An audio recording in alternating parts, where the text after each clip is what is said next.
is quite a bit here in this theory that I think lends itself to darkness. There is the scapegoat mechanism, which you alluded to. And I think that it's interesting that Girard has become more influential and more well-known in America in recent years, because I think there is a lot of darkness in our political life, and certainly the dark aspects of polarization. It is hard to understand polarization without some idea of desire and imitation. So I think it's very useful there. But it also makes me think that of Carl Schmitt, another the Nazi jurist intellectual who has been influential with his friend-enemy distinction. There are these dark ideas that have become, in some sense, rediscovered and popularized because they speak to our moment. And I suppose one concern I have with this fully understanding mimetic desire and reading your book and reading Girard's work to the extent that I have is you can use it for ill. You can use it to manipulate people. When you understand how mimetic desire works in your everyday life, you can weaponize it. In the second half of your book, you try to turn more positive, and you basically counsel people to not misuse this knowledge. But in a sense, you're giving us an entire framework to understand the world. I don't want to overstate matters, but it can be a very powerful tool for understanding other human beings.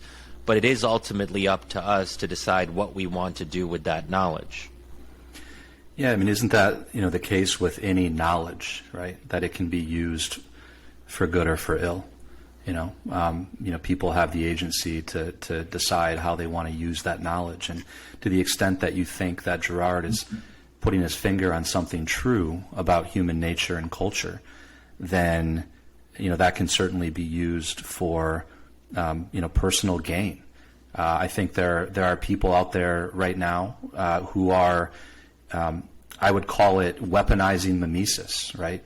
Who know this theory very well, who are saying things in just the right way to drive the maximum amount of outrage and fear and engagement.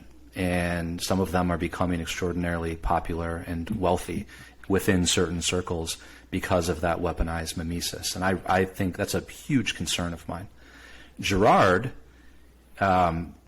interestingly enough, he was full of these really evocative phrases that he would drop in all of his books and then never really explain what he meant by them. He used this phrase in one of his very first books, and he said, he didn't say he was referring to the French novelist Stendhal and Flaubert and Tocqueville, and he referred to them as political atheists. And in a sense, it's what that phrase means is unclear. It's open up to interpretation. I've talked about this with a few of my friends, but he seemed to be implying that when you see the mimesis, and when you start seeing that, much of our politics is a giant imitation machine. It's just one reaction following another reaction.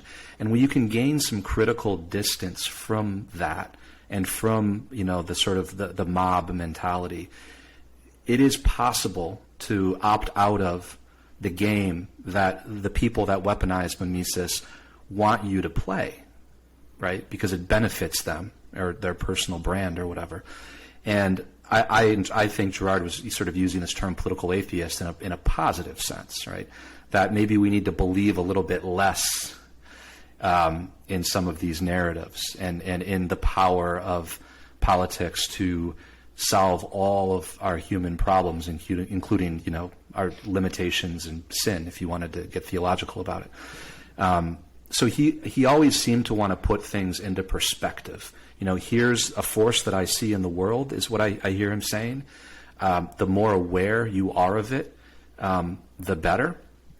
But it's still, people will still weaponize it. And the more that we are aware of it, and it seems like we're more aware of it than ever before, I've never heard anybody talking so much about this force, you would naturally expect, actually, people to sort of try to hack it, right? And that's been my worst fear, right? When I go on podcasts and it's like, well, what do we do with this knowledge? How do I use it? And that always makes me like kind of recoil, because we do live in this kind of world where we always, as soon as we gain a piece of knowledge, we want to learn what we can do with it to gain power or to build wealth or whatever. And it's like, well, maybe this is something that's very serious and we need to just let it sink in and understand the ways in which we're maybe unhealthily mimetic in various ways in our relationships and in the way that we react and engage in dialogue, and hopefully use that to transform the way that we engage in our relationships. So Luke, you alluded to it just now. Some people making gobs of money on this, and the interesting part of the book, and I'll fess up now to being far out enough out of the zeitgeist to not have picked up on this earlier until I read your book. You're talking about Silicon Valley. You tell your story a little bit as an entrepreneur of walking away from your baby and finding a kind of freedom to that. But then you return, and your discovery of Girard is tied up early in the book with Peter Thiel, who I've never read 0 to 1, and I didn't know that he had a sort of a mentee relationship. Did he study with him at Stanford? Is that part of it? Was he his student and disciple, or just he read and learned of him at Stanford? What's the no? They were at Stanford. They were at Stanford at the same time. As far as I know, Thiel was never actually in Girard's class, but Girard used to organize luncheons and small groups and sort of formed a community of disciples, and Peter was part of that. So, I mean, you interviewed Peter for this, and you talk about it a little bit more, but Peter sort of disappears pretty early in the book, and then you go on to talk about how these forces, this understanding, and I do want to really spend some time talking about transcending it, because I think it's really interesting, but I'd like to push you on that, because I find it sort of hard to wrap my head around. But going back to Silicon Valley and how this theory has helped Peter Thiel sort of conceptualize the way he approaches things. Could you say a little bit more about that? Peter Thiel sort of looms so large in the public imagination at this point as either a heroic figure who's just seeing through all the bullshit, or just or a satanic figure who's figured it all out and manipulating all of us. What do you think is the main takeaway for him in how he's approached things in learning about how mimesis drives everything in our world? Well, a quick clarification. So, my introduction to Girard did not come from Peter Thiel. Mm-hmm. Even though I was moving in that world and in the startup world, it came from an old priest in the hills of Rome while I was on a silent retreat. So just to be clear, Girard has a very broad following, right, really worldwide. I sort of connected with Thiel much later in the early stages of writing the book because I knew of the connection, and I read 0 to 1.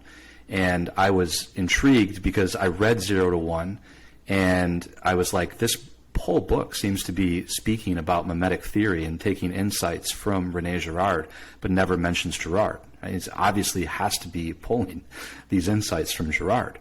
So my initial reaction was like, well, what the hell? Like, I need to ask him, like, what's going on here? And, it's true. I think he wanted to write a book that didn't make it seem like he was, that these ideas were overly reliant on one particular thinker. But there's no mistake. I mean, it's heavily reliant on the ideas of Rene Girard. And, he said, when I talked to him, that his decision to invest in Facebook was largely due to him seeing that there was this powerfully mimetic aspect to the way that Facebook worked. And I won't get into the specifics of that, but it almost seems like an engine built to maximize mimesis. Now, obviously, Mark Zuckerberg didn't intend it to be one, but Peter saw that it was. So he sort of said, I bet on mimesis. In other words, I almost hear him saying, like, the mimesis is going to happen either way. I might as well bet on it and make money from it. Okay. That's so, that was part of his decision-making process when he gave Zuckerberg his very first $500,000 to invest in Facebook.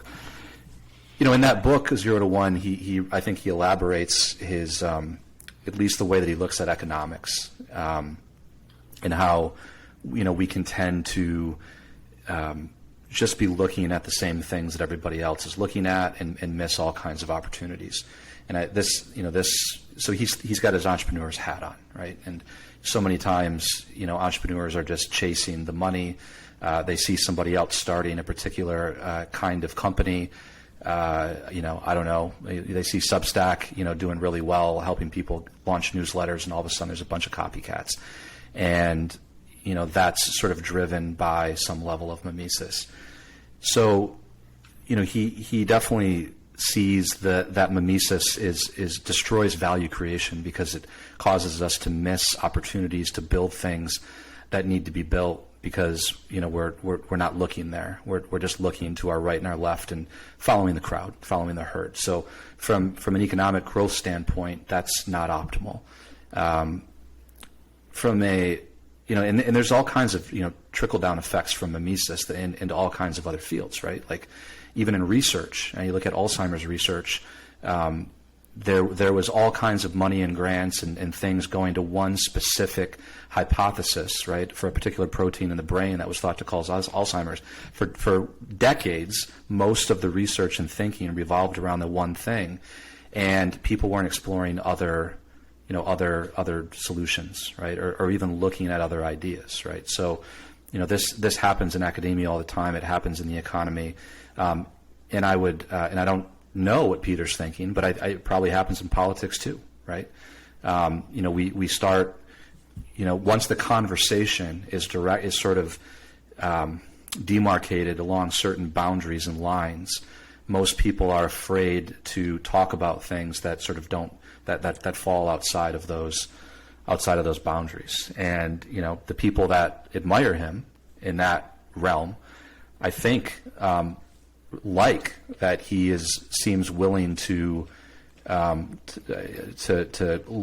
outside of the sort of mimetic tracks in the snow and talk about other things, for better or worse. I mean, whether you agree with them or not, that's what I think he is doing when it comes to being aware of where the mimesis is flowing.